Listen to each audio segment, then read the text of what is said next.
The strange signal came at midnight. Olivia Warren was alone in the monitoring station on Luna Base when the computer started to beep. She looked at the screen and saw something moving toward Earth from deep space. These weren't meteors or space. Junk. They moved with purpose. Command, this is Lieutenant Warren at Station 7. I'm tracking multiple objects entering the solar system. They're slowing down. This looks deliberate. Within hours, telescopes across Earth pointed to the stars. News spread quickly. Alien ships were coming.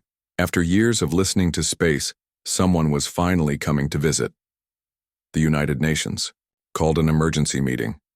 Old enemies put aside their fights. The Earth Defense Force, created 20 years ago as a just-in-case measure, suddenly became the most important military group on the planet. Captain Daniel Hughes stood in the war room under Washington, D.C. Maps and screens covered the walls. World leaders joined by video call.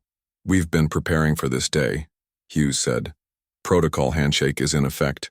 We're broadcasting welcome messages in all formats we can think of. General Kate Martinez nodded. And Protocol Shield is also ready. The orbital defense network is on full alert. For 3 days, the alien ships moved closer. They didn't answer any messages. Earth's military forces went to their highest alert level. Submarines carrying nuclear weapons moved into position. Fighter jets waited on runways, then came the message. It wasn't sent to Earth's governments or military. It played on every TV, phone, and computer at once. The aliens looked like tall, thin lizards with 4 arms and dark eyes. They spoke in clicks and hisses, but somehow everyone understood the words. Humans.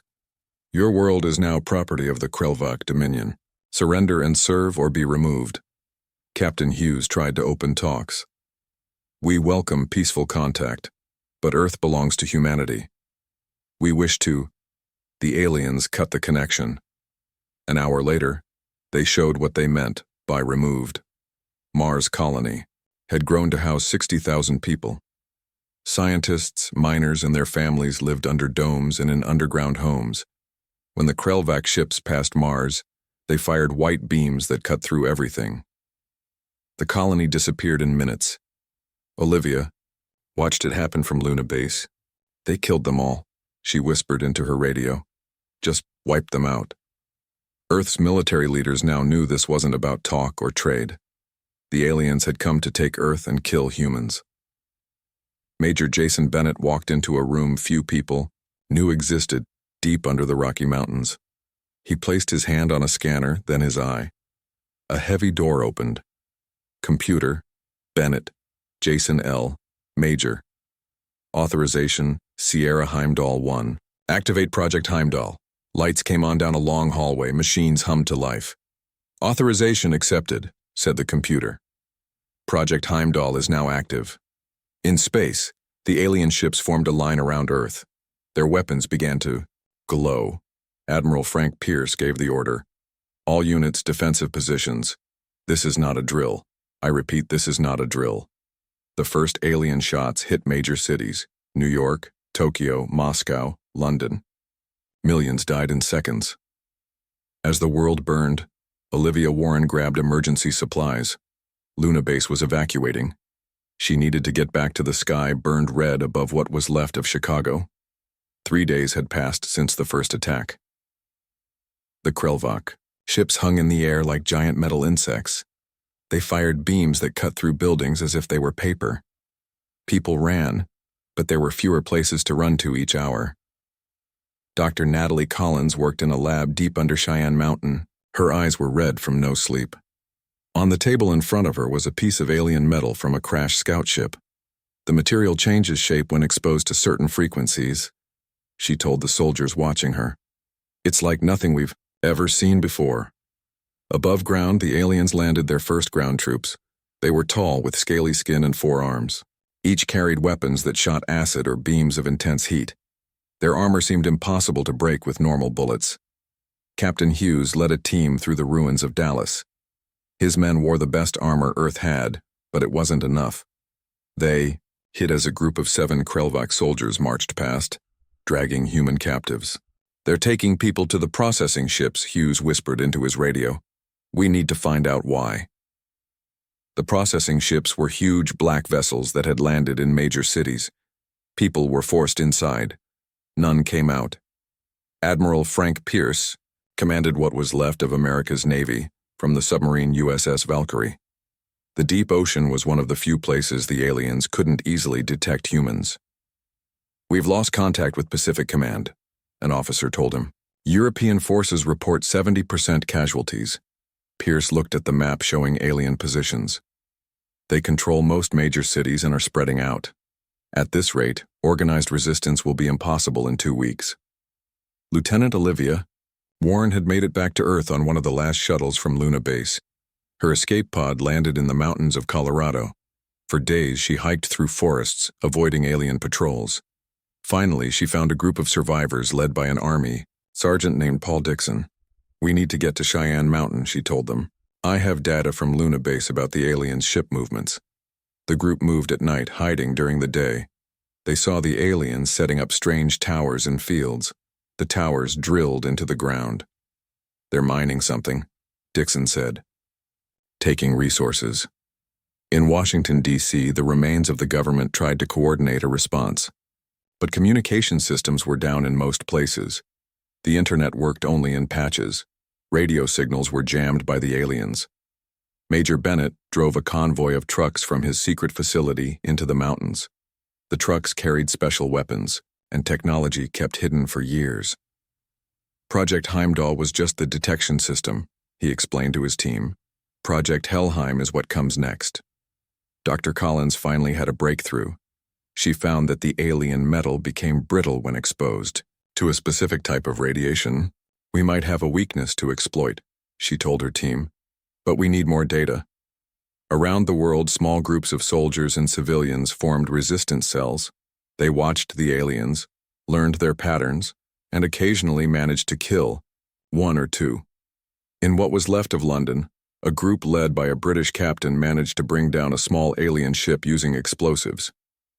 When Captain Hughes heard this news, he came up with a plan. "We need to capture one of their ships intact," he told his team, "and we need a Krelvak prisoner." Admiral Pierce received the message from Hughes. He ordered the Valkyrie to surface briefly to launch a special team of Navy SEALs to help with the mission. In her lab, Dr. Collins looked at new samples from alien bodies recovered by brave soldiers. She found something important. "Their DNA," she said. "It's vulnerable to certain frequencies. If we can develop a weapon that targets this weakness." Major Bennett arrived at Cheyenne Mountain with his convoy. What he brought would change the course of the war. "The aliens think they know what humans are capable of," he said. "They have no idea what we've been hiding. Earth." Captain Hughes watched the destruction on screens in the war room. "We knew this day might come," he said to General Martinez. "We've been getting ready." Martinez nodded. "Now we see if it was enough." Under the mountain, Major Bennett watched as the first line of Earth's secret defenses powered up. For decades, Earth had been building weapons it hoped never to use. The aliens had given them no choice. Earth would now unleash hell. The trucks from Major Bennett's convoy were unloaded in a large underground chamber. Inside were strange machines and weapons that looked nothing like standard military gear. The workers moved with purpose, setting up equipment as armed guards watched. General Laura Stone walked into the chamber. The soldiers stood at attention. "At ease," she said. "We don't have time for formalities now." She turned to Major Bennett. "How soon can we deploy the Helheim prototypes?" 48 hours if we push it," he replied. "We've kept this technology hidden for a reason. Some of it is still unstable." "General," Stone nodded. "The president is dead. Most of Congress, too. The chain of command is in shambles. We have no choice but to use everything we have." The truth was finally revealed to the gathered officers. After a small alien craft crashed in 2039, the world's governments secretly worked together to develop new weapons. They knew that one day aliens might come as enemies rather than friends. In a different part of the base, Lieutenant Warren arrived, with her group of survivors. They were tired and hungry, but alive. She was taken to Dr. Collins' lab immediately. "The data from Luna Base shows patterns in their ship movements," Warren explained, handing over a small drive. They have some kind of weakness on their left flank. Their ships always protect that side. Dr. Collins worked quickly to analyze the new information. This matches what I found in their biology. The left side of their bodies has less armor. It must be the same with their ships. Meanwhile, engineer Sam Reeves guided a team moving a large device from one of the trucks. It was his life's work, a machine that could generate a specialized energy field. "Careful with that," he shouted as they nearly dropped a component. "I've spent 15 years reverse engineering this from the crashed ship." Captain Hughes and his team prepared for their mission to capture an alien craft. They were given new weapons, rifles that fired special rounds developed from the alien technology. "These bullets change form after they're fired," the weapons officer explained. "They can penetrate Krelvak armor." Hughes looked at the strange rifle. "Will it be enough?" "It has to be," came the answer. Admiral Pierce's submarine surfaced briefly to receive the new weapons. Navy teams loaded them quickly while watching the skies for alien craft. "We have 12 minutes before their patrol returns," the lookout warned. Below ground at the Yellowstone bunker, more secrets were revealed. A massive hangar contained ships, Earth ships built using technology adapted from alien designs. "We've had these for 5 years, General Stone told the stunned officers. "They're not ready for space yet, but they can fly in atmosphere." Dr. Collins worked through the night. By morning, she had developed a prototype radiation emitter that could disrupt Krelvak biology. "It's like a microwave gun," she explained, "but it targets specific frequencies their cells can't handle." Lieutenant Warren was assigned to lead a team testing the new weapon. "If this works, we can fight back on the ground." The first real test of humanity's hidden arsenal came sooner than expected. Krelvak forces approached the mountain base, somehow tracking energy signatures from the activated technology. "They know we're here," Major Bennett said, watching the monitors. General Stone made the call. "Deploy the Fenrir units now." Giant mechanical suits. News of the victory near Denver spread quickly through hidden human networks. People who had lost hope began to believe again. The Krelvak could be beaten. Captain Hughes studied the alien ship they had captured. It was smaller than the main warships, but still impressive. The inside was strange, with controls made for forearms and odd angles that hurt human eyes to look at. "We need to understand how this works," he told his team. "Every bit of knowledge helps." Engineer Sam Reeves climbed inside, his eyes wide with excitement. "The propulsion system is amazing. It doesn't use normal fuel, it pulls energy from somewhere else." Dr. Collins joined them after setting up her lab inside the ship. "I found their computer systems. They store data in crystal formations, not electronic circuits like we do." Around the world, resistance cells received messages from General Stone's command. New plans were forming. Operation Ragnarok, humanity's big counterattack, would begin soon. Admiral Pierce surfaced the USS Valkyrie in a hidden cove. Teams of Navy SEALs loaded onto small boats carrying the new weapons. They would deliver them to resistance fighters across the coast. "Remember," Pierce told them, "stay under their radar. We need these weapons in as many hands as possible before we strike." Lieutenant Warren trained soldiers to use the Fenrir mech suits. The massive metal frame stood 15 feet tall and gave humans strength to match the Krelvak. "The neural link takes getting used to," she explained to a new pilot. "Think of the suit as your body. Move naturally, not like you're controlling a machine." The suits were tough to master but worth the effort. One suited soldier could fight 10 Krelvak warriors. In a captured alien facility, Dr. Collins made a horrible discovery. The processing ships weren't just killing humans, they were taking them apart, studying their biology. "They're harvesting our genetic material," she told General Stone through a secure line. "I think they're trying to make biological weapons specific to humans." This news made Operation Ragnarok even more urgent. Humanity couldn't wait any longer. Major Bennett oversaw the production of more weapons.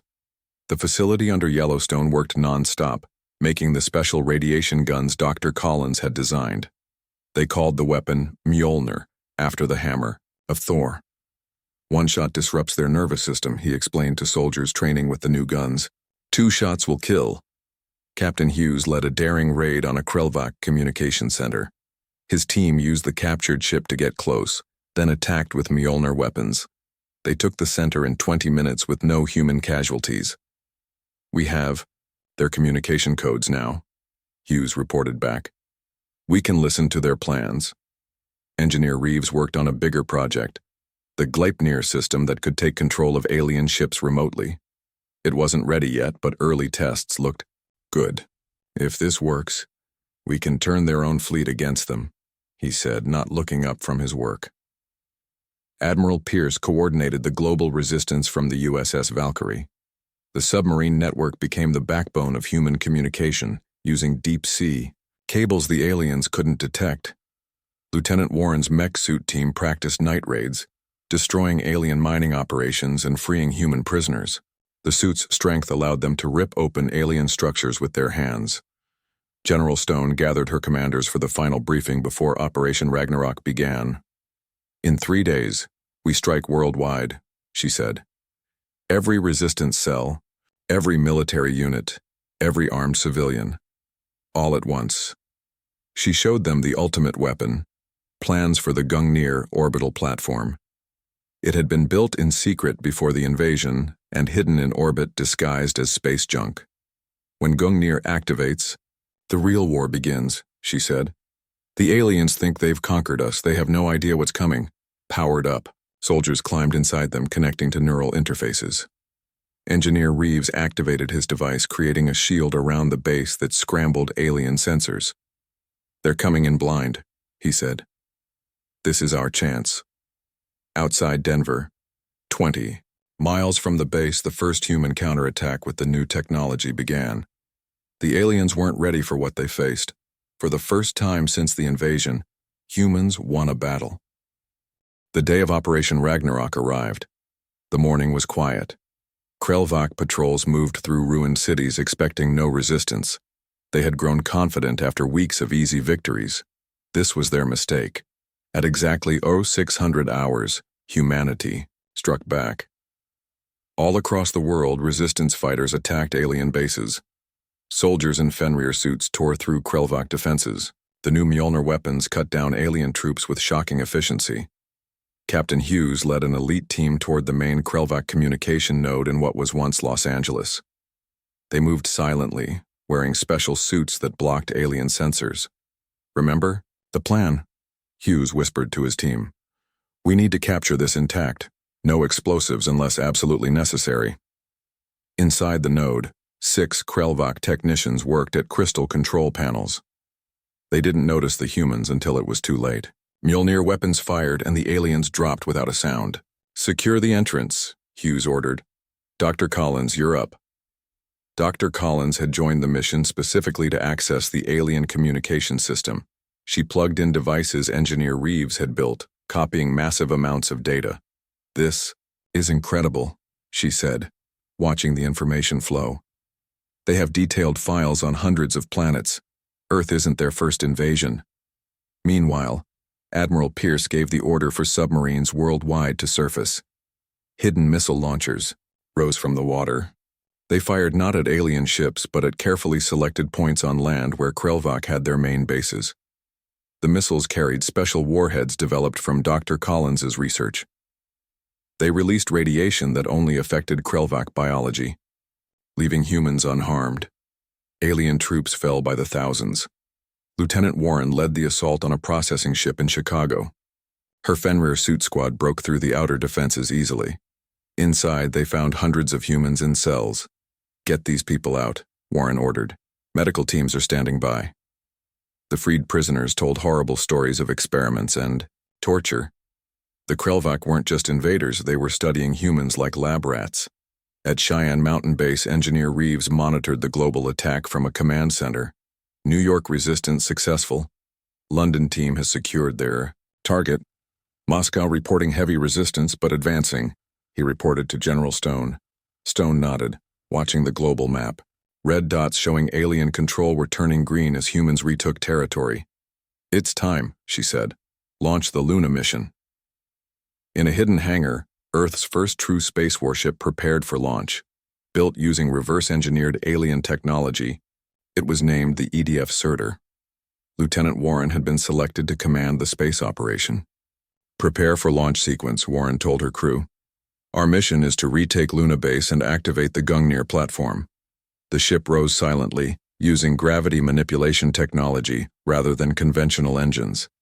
Krelvac ships in orbit. Didn't detect it until it was almost at the moon. Captain Hughes's team finished downloading the alien data. What they found changed everything. "General, you need to see this," Hughes said over the secure line. "The Krelvac aren't the real threat." Luna Base stood silent, its metal walls scarred from Krelvac weapons. Lieutenant Warren and her team moved through the halls in spacesuits, Mjolnir weapons ready. They found few aliens alive. Most had died when Warren's ship destroyed their life support systems. "Clear the east wing," Warren ordered. "We need the main control room intact." Her soldiers moved efficiently, checking each room. They had trained for space combat for years, waiting for this day.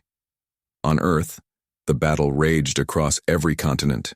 Humans who had hidden in fear now fought with new courage. The Krelvac, so confident before, found themselves surrounded and confused. Captain Hughes used the captured communication node to send false orders to alien troops. He made them retreat from strong positions and walk into human traps. "They didn't expect us to understand their language," he said with a grim smile. "Their arrogance is their weakness." At Yellowstone Base, Engineer Reeves activated the Gleipnir system.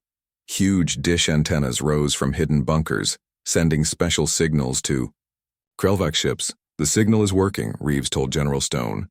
3 of their smaller ships are responding. Their systems are accepting our control codes." Stone watched as radar showed the alien ships changing course. "Can you make them attack the Krelvac command ship?" "Already done," Reeves said. In orbit, Krelvac commanders watched in horror as their own scout ships turned against them, firing weapons at the main fleet. Confusion spread through their ranks. Dr. Collins worked with a team of scientists to develop a biological weapon that targeted only Krelvac DNA. The aliens had planned to use similar weapons against humans, but now found themselves on the receiving end. "The virus is ready," Collins reported. "It will make them sick but not kill them, just enough to disable their forces." Admiral Pierce's submarine fleet coordinated attacks on coastal alien bases. The huge processing ships that had terrified humans were now primary targets. Teams of soldiers in Fenrir suits cut through their hulls, planting bombs deep inside. "All teams clear," Pierce said through the radio. "Detonate." Around the world, processing ships exploded. Thousands of humans held captive inside had already been freed. The aliens had nowhere to run. At Luna Base, Warren's team reached the control center. They quickly set up the equipment they had brought from Earth. "Activating Gungnir systems," Warren said into her radio. "General Stone, we're ready up here." Stone gave the final authorization. "Activate Gungnir. Target the Krelvac Fleet Command. Ships only."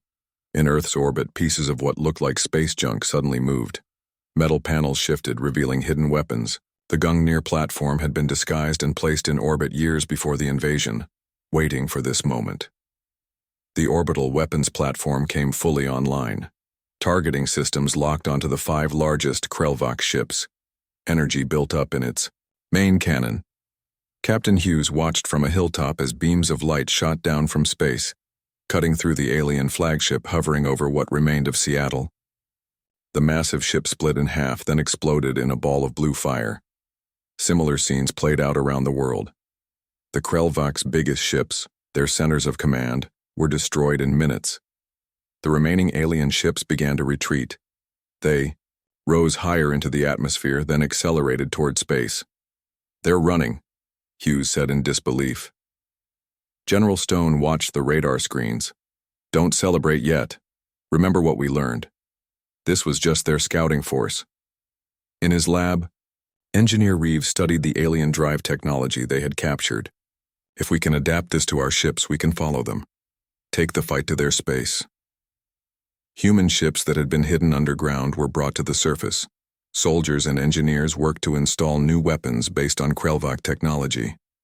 Earth was no longer just defending. Now humanity would hunt. Here just the first wave. Something called the Dominion Fleet is coming next. Dr. Collins studied the alien language files. They're a scouting force. The main invasion is still months away. This news made the current victory both more important and less significant. Earth had to prepare for an even bigger fight. In space, Lieutenant Warren's ship approached Luna Base. The Krelvac had a small force there, unprepared for human ships this advanced. "Weapons hot," Warren ordered. "Show them what happens when you attack Earth." The ship fired, blue beams slicing through Krelvac defenses. The aliens scrambled to respond, but they were too slow. Earth was taking back the moon. The tide of war had turned. 3 weeks after Operation Ragnarok, Earth had changed. Cities were still in ruins, but humans worked together to rebuild. The Krelvac threat had united people in ways no one thought possible. Old enemies became allies against a common foe. In a massive underground hangar beneath the Utah desert, Captain Hughes walked along the deck of humanity's first true battlecruiser. The EDF Surtur had been joined by 4 more ships, built using both human and Krelvac technology. "Beautiful, isn't she?" General Stone said, joining him. Hughes nodded. "Hard to believe we had this technology all along." "Not quite," Stone admitted. "We had the basics. The alien crash in 2039 gave us a head start, but the invasion forced us to move faster than we planned. Dr. Collins had set up a new lab on the Surtur. She studied the data captured from Krelvac ships, focusing on their star maps. "I found it," she told Hughes when he visited her lab. "Their home system. It's about 30 light years from here." Hughes looked at the holographic map. "Can our new drives get us there?" "Engineer Reeves says yes. The Krelvac FTL drives are now fully integrated into our ships. We can make the jump." Lieutenant Warren, now promoted to commander, trained pilots for the small fighter craft that would accompany the larger ships. The fighters used gravity manipulation instead of traditional engines, making them faster and more maneuverable than anything humanity had flown before. "Remember, space combat is 3-dimensional, she told her pilots. "Forget everything you knew about dogfighting in atmosphere." Admiral Pierce coordinated with military leaders from other nations. The expedition force would include soldiers from every part of Earth. "This isn't about countries anymore," he said during a planning meeting. "This is about humanity surviving." Major Bennett prepared special forces teams for boarding actions. They would use modified Fenrir suits designed for space combat. "These suits can withstand vacuum for up to 8 hours, he explained to his troops. "And the built-in weapons are twice as powerful as the ground versions." In orbit, the Gungnir platform was joined by 3 more weapon systems, creating a defensive ring around Earth. If the Krelvac returned with their main fleet, they would face a much tougher fight. Engineer Reeves made a surprising discovery while studying captured aliens. The Krelvac weren't the masters they claimed to be. They served a larger empire. "Look at these markings on their armor," he showed Dr. Collins. "They're not rank insignia. They're ownership marks. The Krelvac are slaves themselves." This information changed humanity's plans. Perhaps there were potential allies among the stars, other races oppressed by the same masters. The day of launch arrived. 5 human battle cruisers prepared to leave Earth orbit. Each carried hundreds of soldiers, scientists, and support staff. The mission: find the Krelvac fleet before it could return to Earth with reinforcements.